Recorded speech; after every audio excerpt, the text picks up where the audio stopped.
TV सत्यमेव व्रतम। महाराष्ट्रामध्ये नगरपंचायत निवडणुकीची घोषणा झाली आहे। नगरपालिका निवडणुकीचं मतदान 2 डिसेंबरला होणार आहे। अर्ज भरण्याची तारीख अगदी जवळ येऊन ठेपली आहे। हिंगोलीचा जर विचार केला तर हिंगोलीमध्ये शिवसेना, शिंदे गट आणि भाजपने या निवडणुकीसाठी कंबर कसली आहे। विशेष म्हणजे महायुती होणार नसल्यामुळे भारतीय जनता पक्ष, शिवसेना, शिंदे गट आणि राष्ट्रवादी काँग्रेस, अजित पवार गट हे वेगवेगळे लढणार आहेत। विरोधकांचा जर विचार केला तर महाविकास आघाडी हे एकत्रित निवडणूक लढवणार असल्याचं बोललं जाते। एकीकडे महायुतीमध्ये मिठाचा खडा जरी पडला असला तरी उमेदवार निवडीबाबत मात्र महायुती ही महाविकास आघाडीच्या खूप पुढे आहे। हिंगोली जिल्ह्यातील हिंगोली नगर परिषद, वसमत नगर परिषद आणि कळमनुरी नगर परिषद या 3 नगर परिषद आहेत। यामध्ये बहुतांश ठिकाणी भारतीय जनता पक्ष, शिवसेना, शिंदे गट यांचे उमेदवार हे जवळपास ठरलेत, तर नगर अध्यक्षपदाचे उमेदवार सुद्धा ठरले असून फक्त औपचारिक घोषणा बाकी आहे।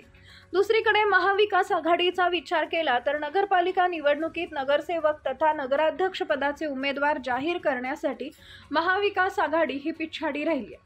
एकीकडे शिवसेना, शिंदे गट आणि भारतीय जनता पक्ष यांनी उमेदवार जवळपास निश्चित करून प्रचाराला लागलेले असताना महाविकास आघाडी मात्र अजून उमेदवारी निवडीबाबत चाचपणी करत आहे।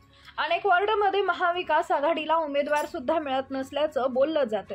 अशा परिस्थितीत महाविकास आघाडी कशा प्रकारे त्यांचे नगरसेवक निवडून आणणार याबाबत तर्कवितर्क लावले जाते। काही दिवसांपूर्वी माजी मंत्री तथा राष्ट्रवादी काँग्रेस शरद पवार गटाचे नेते जयप्रकाश दांडेगावकर यांच्या नेतृत्वाखाली महाविकास आघाडीची बैठक झाली, मात्र त्या बैठकीनंतर ही फारशी गाडी काही पुढे गेलेली दिसत नाही।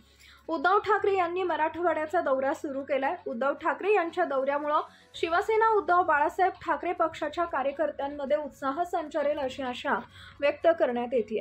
उमेदवार निवडीबाबत महाविकास आघाडी ही पिछाडी राहिल्यानं त्या उमेदवारांना निवडून आणण्यात त्यांना कितपत यश येईल हे पाहावं लागणार आहे।